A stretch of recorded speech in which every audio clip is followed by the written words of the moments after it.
Kathy Kelly, the owner of Paranormal Books and Curiosities and the Paranormal Museum in Asbury Park. As part of her business, Kathy offers historic walking tours up the city. So we're going to start kind of by talking about the traditional walking tours, and then we'll segue a little into COVID's impact and where we go from here.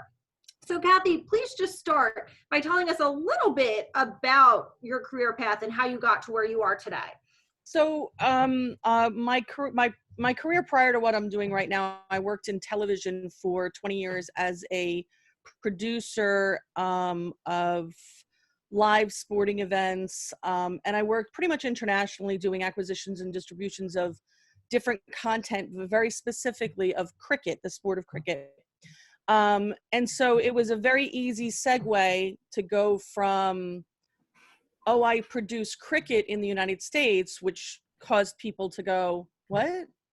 Cricket in the United States?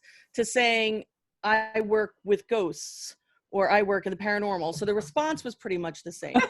What I realized was that it was all about market development. It was everything that I was doing was about locating the person that wanted what I was interested in producing. And about 14 years ago, I decided that I wanted to get out of television, and I decided that it was the right time, the perfect time to open an independent bookstore, because that seemed like it was going to be a good future, right? Everything was moving in the direction of print. Just kidding, nothing was. But I happen to, I've always had I've always had an interest in a darker subject matter. I've always had an interest in kind of the arcane and the unusual and the weird. And a friend of mine said to me, when I left my former career, she said, I don't know what you have to do, but whatever it has to do with this subject matter. That's where your passion lies. And I said, well, what does that mean? And she was like, I don't know, but you got to figure it out. And so I had always taken ghost tours, and I'd always taken history tours and things like that. I'd always had a passion for history. And I took about a year, and I wrote a book, and it was, and I did a lot of different things, but what I realized was I had to do all of it. And in order to do all of it, I had to kind of build something that would allow me to do that. And Asbury Park 14 years ago was very different than Asbury Park is today. It was a city that I would say was mostly the scars of its past, and not really, you couldn't really see what it would become, and you could barely see what it was. And yet I thought it was a really great opportunity to kind of, it was like the Wild West, to go in and try something completely new. And if I failed, nobody was paying attention to what was happening in Asbury Park anyway. So I went in. My first year, I had done a lot of research on the ghosts of, because that's how I first started, was doing the ghost tour. And one of the reasons why I did the ghost tour was it was at night, and it was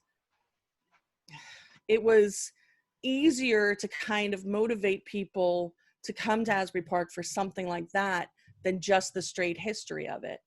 I also found that people started coming to our tour because they had this idea that if I was offering it, it must be safe, which I'm not 100% sure they were right about that, but we did it anyway. Since then, we've had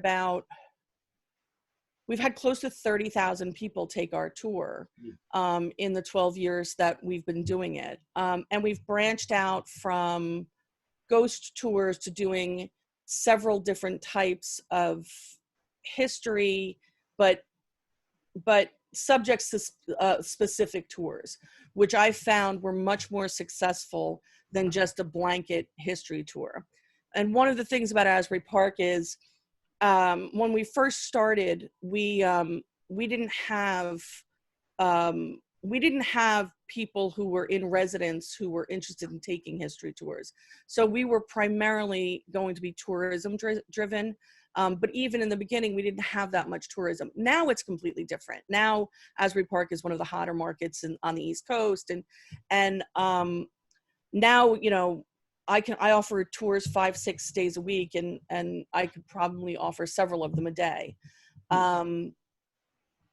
It took a long time to get there, but what I have found is if I customize the tour towards a subject, I get a lot more people wanting to take that tour because they have an understanding of what they're going to get, even though the stories are almost always the same. So I have, for instance, I have a crime and punishment tour, and I have a, I have the ghost tour. A lot of the stories are the same, but they're appealing to different people. And so I'm able to produce 2 tours and attract people that might not be interested in a ghost tour to come for something that's a little bit more historical. And really what I'm doing is just telling the similar stories with, leave the ghosts out, of one of them, but really it's the same subject matter. That is so interesting. So did you say you've been doing the tours for 13 years, is it? Yeah, this is our 13th summer. Yeah.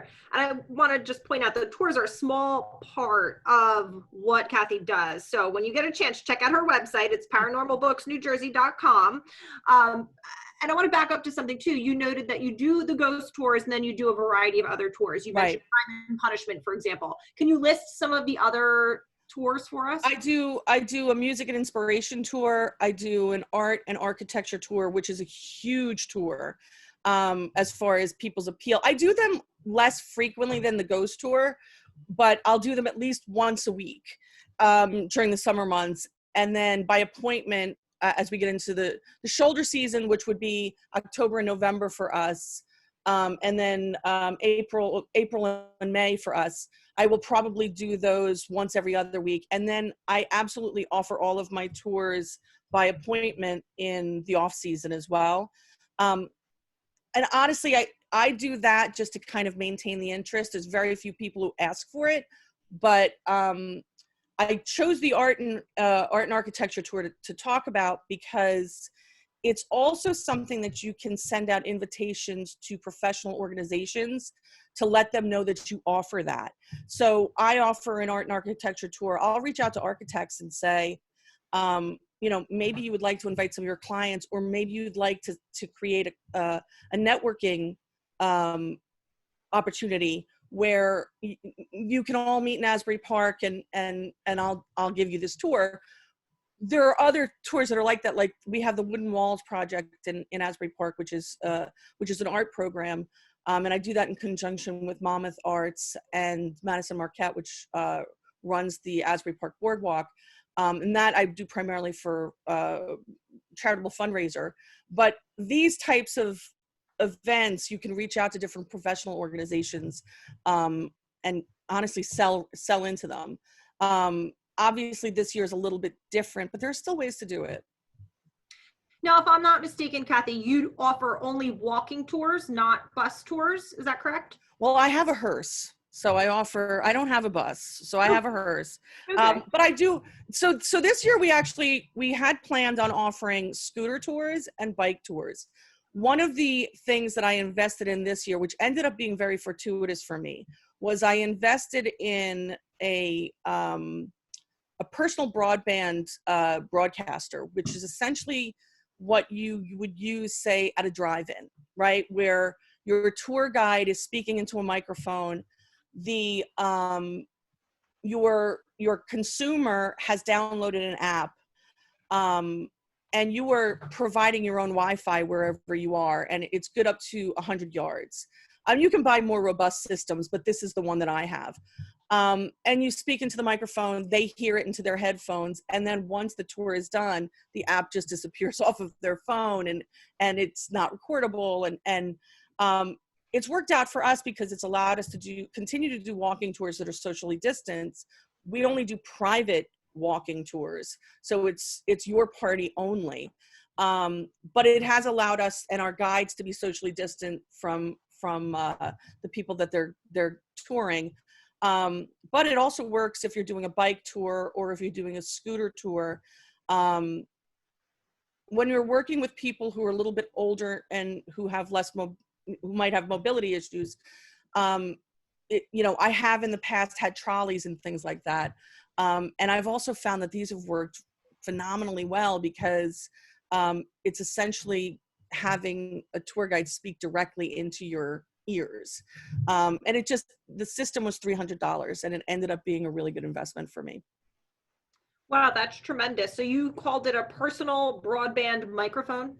It's a personal broadband mic system. So, and it broadcasts to an app. So even if your phone is not connected to Wi-Fi, the system's producing its own Wi-Fi. So for the time that your people are on the tour with you, they're on your Wi-Fi system listening to your tour guide. The great thing about it is your tour guide can continue to be masked, and so can they.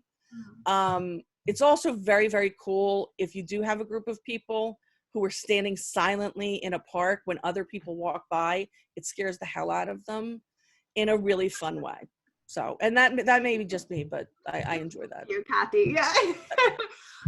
While we're on the topic of technology, is there any other technology that you recommend people look into, or is it pretty low tech to run these tours? I am super low tech. I believe in storytelling. Like I believe in kind of a traditional storytelling, which is not to say that I don't enjoy other types. It's just not the way we do it. I don't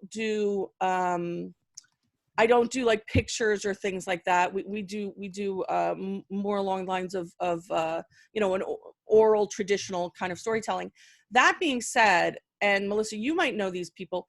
There was a group of people who did a phenomenal hologram app of Asbury Park's heyday, where you could walk up with your phone, download the app, and stand in front of the carousel, and there would be a picture of the carousel, and next to it would be what the carousel looked like in 1930, recreated like almost in a virtual reality kind of way.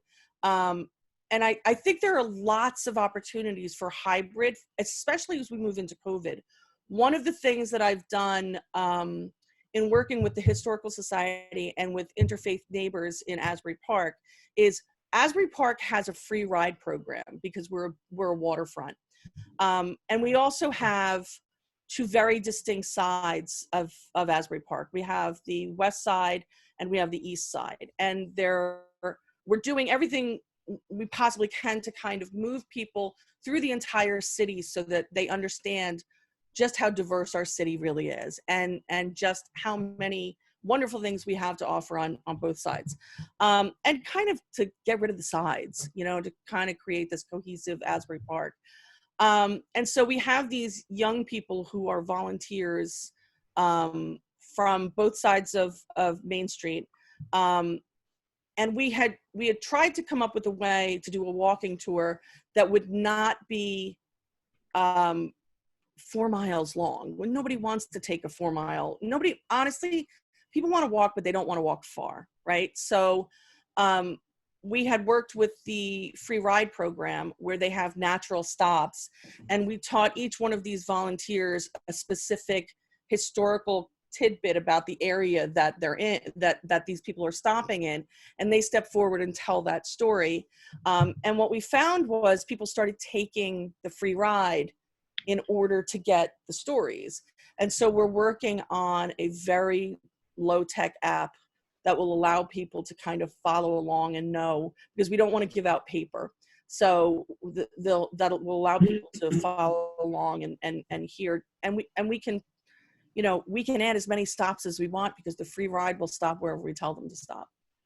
I think you bring up a few great points there, but the one that I'm honing in on in particular is that these tours are not just for tourists, right? They're really community building, and that targeting our community and thinking of the way that it can bring people together. So that's really interesting. I actually think that is the most important thing that these tours, I mean, when you're creating a tour for tourists, they're, when they're going to come to you, right? They're going to come to you when the beach is done. They're going to come to you when it's raining.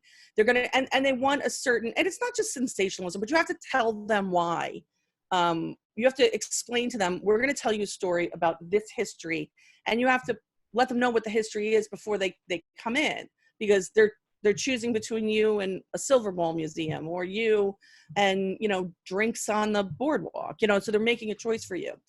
When you start to involve members of the community that maybe have not been involved or invested in their own history, in the history of their own city, number one, you're showing them how important where they are is, and you're showing them that someone's going to remember them, you know, that they have a chance to be on someone's tour 40 or 50 years from now. When I was training the local tour guides this year, which I did for the Historical Society, they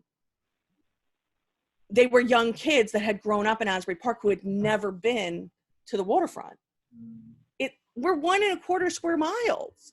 And they had never been on Cookman Avenue. They'd never been, and one of the things they asked me was they didn't know anything that I had told, anything I was telling them, they were shocked by. But they also said, well, what about where I'm from?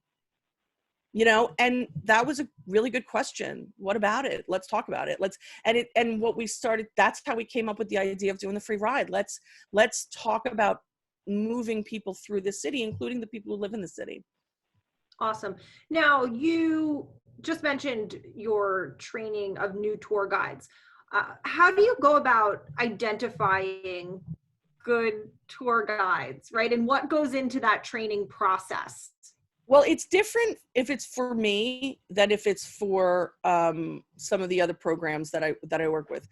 If it's for me, it has changed every year. First of all, it's getting people who show up. That's the most important thing. If they show up, they're hired. But I'm not sure that second time, but if they show up, they're hired. I think what's important is that if you're creating a tour that is going to be a commercial tour, in other words, you're doing it because you want, this is going to be a revenue stream for you, and you want people to spread the word. It's not just, oh, we want people to come on this tour, but this is going to be a revenue stream for us. You need to identify and accept the fact that it has to be in some way entertaining. It can't only be accurate. It can't only be, like in 90 minutes. It has to also be entertaining. It doesn't mean it has to be theatrical. But so what you're looking for is people who have the ability to connect with an audience, and that you don't have to be a theater major to do that. You just have to find people who are comfortable bouncing from person to person to kind of get the feedback that they need to speak clearly and articulately and share the stories. The other thing is what I encourage is people who have a curiosity that is not driven by what I'm telling them. So if I tell them something and they go off and they do their own research, I know I have somebody I'm pretty much going to be interested in, because they've become intrigued by the subject matter. And if they've become intrigued by the subject matter, they're going to add a little bit of something else to it. And one of the things that, if you read our reviews, or my favorite reviews are people who say, I had no idea there was so much history here. Yeah, great. I'm glad. But of course there's so much history every place, because they come for one thing and they end up with something else. So I think you need people who have a comfort in public speaking, but also who have an interest in the subject matter themselves. It's probably similar, and correct me if I'm wrong, but to finding good docents, right? Yeah. You need a people person who knows Right. the material. And sometimes the best historian or the most knowledgeable person is not going to be able to connect with an audience. And so you've got to really take that into account. I think it's just like teaching, right? I mean, when you stand up, when you have someone can know everything, but it doesn't mean that they're going to inspire somebody else to want to know it. And so you have it, I think it's trainable. I think to a certain degree it's trainable. I think to a certain degree it's innate. And then when you get into storytelling tours, that's even a little bit more specialty. And then somebody here said they were from Allaire. Allaire has done a remarkable job finding through the years that I've gone there, finding people who are really good at at storytelling. So not just giving the history, but kind of transporting people back, and contextualizing the history as well. And I think that that's very important, is to contextualize as well. When you're training tour guides, or even if we take it a step back, when you're devising a new tour, do you work from a completely written script, script that's like the manuscript, or something completely written and footnoted? And we've got No. some people here today who are well in giving tours, but if they're just starting from scratch, do they start with a big written document? So it's a different thing if you're talking about a history tour, right? It's a different thing if you're talking about something where what we're trying to relay are historical facts and then contextualize them within history, than if you're talking about an art tour or a ghost tour or something like that. With the ghost tour, what I do is I give people the tent poles of the story, right? This is the time period that we're talking about. This is the historical information that we have. These are the stories that people have related. And honestly, I don't tell them how to tell the story, but I do have them follow a tour guide for a couple of weeks before they go out on their own. I don't make anyone tell a story in front of me, because I don't think that's fair. I think that becomes too difficult for them. But I do have a trainer who will go with them. When it comes to the historical stuff, the one thing that I always say is, you have to be right. You have to be accurate.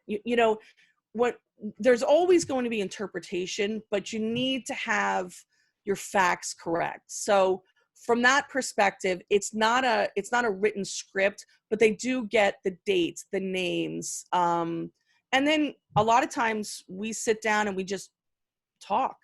And that's part of the training as well, is everyone sitting down talking about whether we're going to add something to the tour or we're not going to add something to the tour. And I'm very fortunate in Asbury Park that there are a lot of people who are so invested in creating these tours that they volunteer their time to come and talk to the tour guides to say, I was here in 1970 when the civil uprising happened. Let's talk about that. And I think, Asbury Park is a very unique place in that our history is, I guess everybody thinks they're unique. So, but our history is very tender right now, and we're stitching it together. So yes, we have our history, but then we try to get people from the community in to give their perspective on it, because not all of our history took place in 1870. Not all of our history took place. And that's something else that we drive home, is that Asbury Park was kind of a no man's land for about 40 years, but that 40 years still happened, and we still need to talk about it. So in answer to your question, no, I don't script it, but I do give as much data as I possibly can. I also have a reading list that I ask that they read, like Daniel Wolfe's, 4th of July is something I require everybody that works for me to read. Okay. Earlier you mentioned tours as a revenue stream. How do you decide on the pricing for your tours? So when I first started, I decided, especially with the ghost tours, I have a sister that has 6 kids, and I decided I was going to price it so that it would not be prohibitive for her to have a night out, right? So I looked at it and I thought $10 for adults, $8 for kids, with kids under a certain age free, because I didn't want to make it so that the rest of the family wouldn't come because 4-year-old Johnny, was going to hate it and probably fall asleep, and nobody wanted to pay $10. So my price point started with that in mind. What could a family reasonably afford to pay for 90 minutes to 2 hours of entertainment? And that was 12 years ago. I've raised it $2 since then. I now only do private tours for individual parties. So then it becomes down how much does it cost to produce the 2 hours, and So now I think it's $150 for a 2-hour tour for up to 10 people. And then, because that's what we're legally allowed to do at this point. And then they have to socially distance themselves. We have 2 people, we have a tour guide, and we have what we call a collector. The collector is responsible for making sure that people stay 6 feet apart. He's dressed as a plague doctor. You guys probably don't want to do that in your house tours. I can get away with it, but not everybody can. I'm going to come back to the tours in the age of COVID question in a moment, but while I'm on kind of logistics still, you said the ideal length time-wise, you think is about 90 minutes to 2 hours? 90 minutes. 75 to 90 minutes, I think, is the absolute length that people are willing to do. I think if you go a little bit shorter than that, 60 minutes, I think people are okay with. If you go much longer than 90 minutes, they're not going to enjoy it. If you go much shorter than 60, they're not going to feel the value. And that includes our indoor tours. We do our indoor tours were 45 minutes, but they were allotted a 60-minute slot in the museum. So, and all of our museum tours were fully guided. Which I ran the Paranormal Museum. I had the Paranormal Museum for 9 years. No, I'm sorry. Yes, for 9 years before I went to fully guided. And I went from a 4.2 TripAdvisor to a 5.0 when we switched to fully guided, because the value that the perceived value was so much higher. And people left because they had context. It wasn't just looking at a rock. It was like, this rock came from. And I have found that completely changed people's perspective on what we do. And again, a logistical question. What have you found is the length people are willing to walk? So your tour should not cover more than, you mentioned the 4-mile number earlier. I would be hesitant to go to a half a mile. I would be very hesitant to go that far. I would say for me, we do 6 blocks, and we make sure that we have a stop at every block. I think you can do anything you want on a trolley. You can do anything you want on a bus. You can do anything you want on a hearse. You can do anything you want on that. But when people are walking, I think you want to keep it to, and no more than a block between stops. When you turn a corner and move to go to another space, you start to lose people. And when other people start having to wait for others to catch up, you start to lose them as well. So there's a rhythm to it. I have found, though, that you can tell stories about other places. You don't have to stand in front of the house to tell the story if the house is too far away, as long as you can connect it in some way. As long as you can say, another house here that you can visit afterwards that has similar architecture is 5 blocks down, and this is what's interesting about that house. And then if they leave with either an app or something that will guide them to that house, that's, I think it's also very important. And this is probably something that we'll talk about later, but cross-marketing is hugely important. So when you're doing one tour and you're offering, like Mount Holly has a famous ghost tour. If you're doing one tour, if you are promoting the others while if you come back here at night, you see our ghost tour, you'll find people will do it. They'll reinvest and come back. So you have mentioned that you have returned to doing private tours in the age of COVID. What are the legal constraints as you understand them for conducting tours right now? So right now you can have 10, you can have a gathering of 10 people outside in one area. But we're doing a tour, so we're not staying in one area. So technically it's not really even a gathering. But that's the one that I kind of go by, because we do stop for a period of time. From a legal perspective, and talking to our city has said to me, it's just like a busker. It's just like someone playing a guitar out front. You really don't have any, and your city may be different, your municipality may be different. You really don't have any liability, and you don't really have any, exposure to liability. That being said, I'm a human being, and I want to make sure that people are okay. I don't want to, I don't want to, lead them down the primrose path. So what we try to do is we try to keep it fun and keep it distant. One of the things that we do ask people when they book is we do ask them to assure us that they understand that their party, they're making the choice to be with their party. And what we have found is almost exclusively, it's been families that are quarantining together.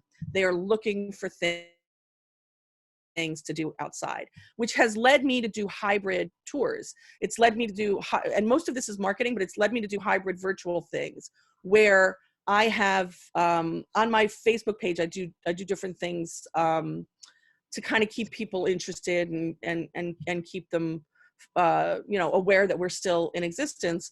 I do book clubs and stuff like that. But what I also do is do these little treasure hunts. So we pick an outdoor location where families can go together. And, we talk about the history of that. And then we give them the information. For instance, Monmouth Battlefield State Park, when it reopened, they could go there, where people are allowed to go. And these are just little hybrid virtual and self-guided outdoor tours. Okay. Now, in these tours, I believe you noted earlier that even though these are people who are coming from mostly the same quarantine bubble, you are asking them to wear masks. Oh, they're required. Yeah, there's no. We made masks, so we have them for them if they don't, but we do charge. So we also give them free wired headphones. If they need Bluetooth, we sell those for what our cost is, which is $3. Most people have their own. They can also have a Bluetooth speaker with them if it's a larger group. Our tour guide stays at least 15 feet away from them. And then, like I said, we have a secondary person who we make sure is in costume.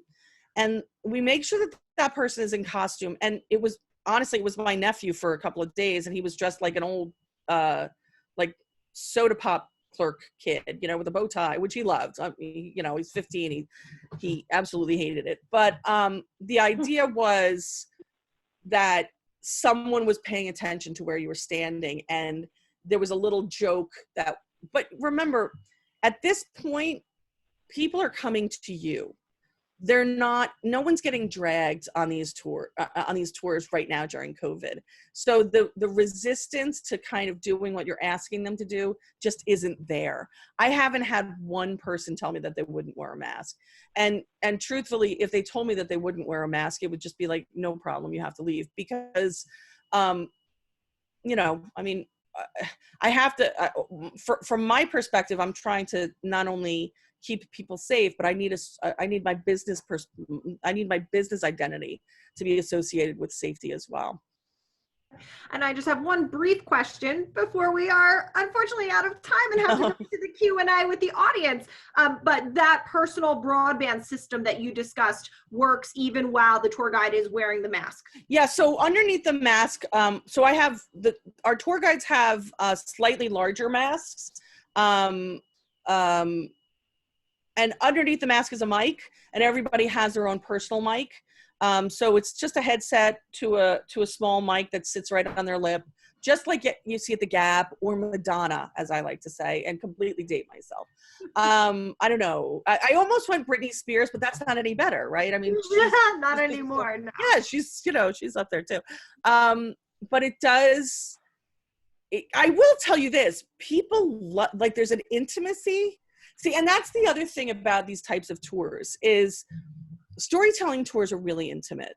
And when you go smaller, like I've done tours, I don't think you've ever come on my tour, but sometimes when there's 75 people, and I can do a 75 person tour without any amplification because I go to 11, I have another level of amplification. I grew up with 7 brothers and sisters. It's a whole other story, but there is something very intimate about these tours, and people really love it, and I will say something else. Right now, people are really desperate to do things, to have things to do, but they're also really desperate to invest themselves in the community. and you will find that I'm looking at all of these people here, and I want to talk. It's like I want every one of your contact information, because I'm like, I want to cross promote with all of you guys, and I think that that's a huge thing that's missing in what all of us do, which is, if you liked what I do, you have to see what she does in Red Bank, or you have to see what's happening in Princeton, or you have to see what they do in Allaire, or you have to, because especially people with kids that are, 12 to 16, this is a really hard time for them. So if you can get them involved or invested in something, even virtually, but where there's some kind of connection to the outside world, I think I think you'll see your numbers go up.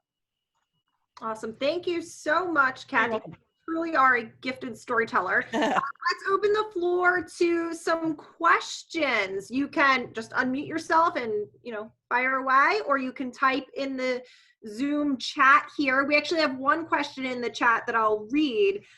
Specifically, Kathy, what's the name of the system you use and the name of the app, if you don't mind sharing? So the name, I'm trying to think off the top of my head. If you don't know, we can always send it out. I'll send it to you. It's it's all included in the app, right? So it's all one thing.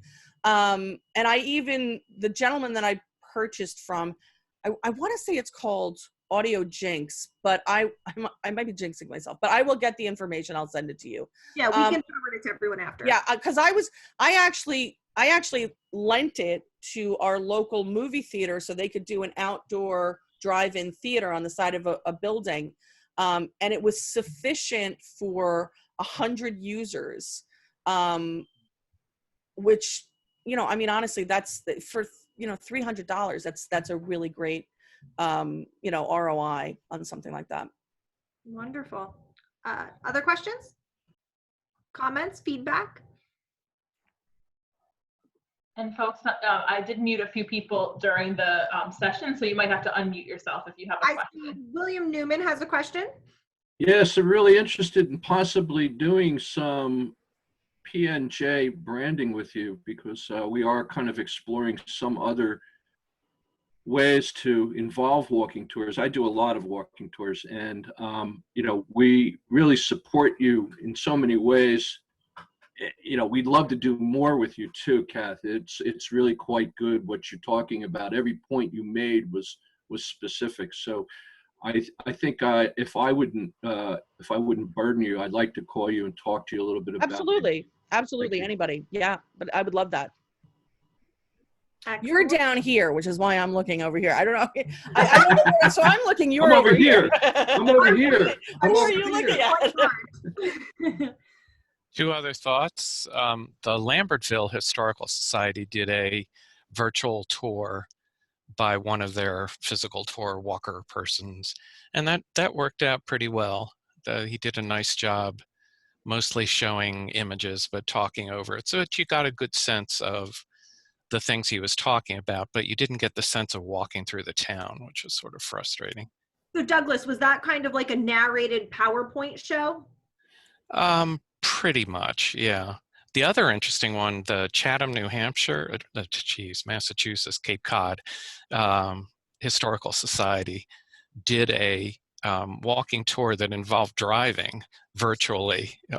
You were on the bus and you saw a video of moving from place to place, and then they threw the control to a person in each place who talked about that place, that museum, Wow. that trolley exhibit, that kind of thing. And that worked really, really well. I mean, it was a ton of work for them to put that together, but that was really interesting. I think I think the way you just described that, I think is when you talk about doing virtual stuff, I think that is probably the best way that you to kind of simulate, the movement and then the people themselves. I think that really drives home.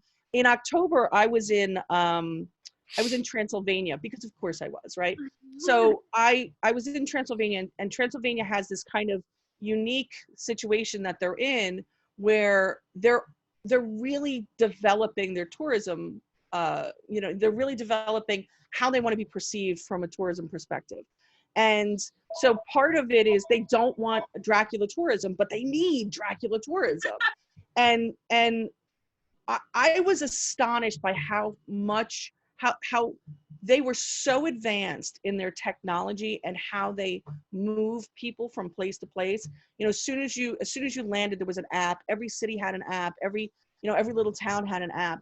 But they were very much struggling with how they think the world perceives them. And we had just talked about, you know, like the importance of tours and how it talks about who we are as people and who we are as a culture and who we are as a community and things like that.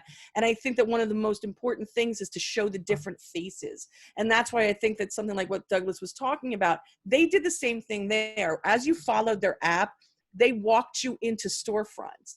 They used a Google Earth kind of style where you could pinpoint where you are and be like, oh, there's that shoe store. And you would zoom in and you could actually walk into the shoe store and someone would greet you there. You know, oh, hi. And it was something that was triggered within the app, which of course I'm sure is $1 billion. But I thought it was a really great, you know, I liked seeing the faces of the people and connecting with the faces of the people who were actually in the places. Other questions, comments? I just wanted to say something. So when I'm not at PNJ, I do run a walking tour company in Newark, and we just did our first virtual tour this Monday, and we had a bit of a fiasco with the actual Zoom presentation of the tour, but I created a video tour. And just to follow up on what Kathy said, I actually recorded videos of some of our guest speakers that would meet us on a regular walking tour, because our tour is very much about connecting, not just hearing from me, but hearing from community members, business owners, historic site managers, and I recorded a lot of video content of those people, and they were very happy to do it because I said, this is going to go in front of 75 people from this university, and they're struggling too with the virtual time period that we're in, and they wanted to be part of this, almost an advertisement. It always is an advertisement when we do come to their stops in real life, but it was kind of a different vibe, but still really good for them online. Okay, we have time for one last question if anybody has it. I Dawn? typed in the chat the disposable headsets. Where did you purchase those? So I had sourced, I actually sourced them on Amazon out of a company in Texas. I can get you that information as well. I think they were 27 cents a piece. And then if I wanted them branded, I think it was 49. I did not want them branded, but the Bluetooth headsets, I think were, I want to say like $249, and then with shipping was $3 because I charged $3 for them. So I literally just charge the cost for them, and I eat the cost on the wired headphones. Right. But I did increase the price of my tour. So I increased the price of my tour this year to accommodate kind of all of the new costs that I have right. to bring people and to because I can allow people in, but to bring people on tour, so it is a little bit pricier. Okay, but you can get us the information. Yeah, absolutely. Okay, I'll just look at one of my bills and I'll send it out to you. Okay, great. Thank you so much. No problem. Kathy will send it to us and we'll make sure it gets out. Yeah, sure. All right. Well, thank you so much, Kathy. And if thank you guys. Continue the conversation. You have the website for her store, and we'll make sure you get her email address as well. Emily, I think, has a screen to share. There you go. Again, that is Kathy's website. Yep, that's it.